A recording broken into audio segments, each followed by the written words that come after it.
அப்பா போதடா சாமி, நம்ம ஒயின்சாப் வந்து நம்பி எது கட்ட செருப்பு கட்டி அடிக்க வரீங்க.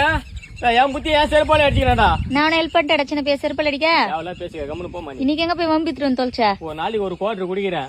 ஒரு குவார்டர் 150 ரூபாய், மாசம் 4500 ரூபாய், வருஷம் 54,000 ரூபாய் இன்கம் பண்ணி வராம அந்த ஒயின்சாப்புக்காரனுங்க ஒரு காலண்டரி காட்டுறதுக்கு செருப்பு கட்டி அடிக்க வராம என்ன சைடு சாங்க போனேன். வாட்டர் பாட்டில் சிப்ஸ் முறுக்கு அந்த கடைக்காரன் கொடுக்குறான். அவன் மூஞ்சி போட்டு சொட்ட மூஞ்சி போட்டு இவனுக்கு போட்டு குத்தா ஒரு பீர் பாட்டில் பக்கத்துல கோயின் கீனு எல்லாம் போட்டு குத்தா என்ன இவனுங்களுக்கு? ஏன் ஒயின்சாப்ல குத்தா காலண்டரி வீட்டுல கெத்தா மாட்ட மாட்டா? பைத்தியக்காரனாயே கோடையிலாம் வெந்து போச்சு. எதுக்கு நான் போய் குடிக்கிறேன்? நம்ம ஒயின்சாப்பு நம்ம ஊர்ல நம்மள தினமே திறந்துக்கிறான். நம்ம போய் வாங்காட்டா அர்த்தூர்காரன் வந்து எப்படி வாங்குவான்னு சொல்லிட்டு நம்ம போய் இவனுக்கு இன்கம் பண்ணி கொடுத்து எல்லாத்தையும் வசதி பண்ணி கொடுத்தா நீங்க குடிக்கார நாய வெளியே போலான்னு செருப்பு கட்டி அடிக்கிறாப்பாவா? சின்ன பையா, வருஷத்துக்கு 50,000க்கு மேல செலவு பண்ணிக்கிறியே, அதெல்லாம் சேர்த்து வச்சிருந்தா எதனா ஒரு கடன் குடுத்துருக்கலாம்லடா. அந்த அளவுக்கு மூளை எங்க விடுறானுங்க இவனுங்க? அங்கங்க திறந்து வச்சு வா வா வா வான்றானுங்க. ஆமா, அவனுக்கு தான் வா வான்னு கூப்பிடுறானுங்க. எங்கன்னா அப்படியே போஸ்டர் வச்சு ஓட்டானுங்களா, இங்க கடை திறந்துக்கிறோம் வான்னு.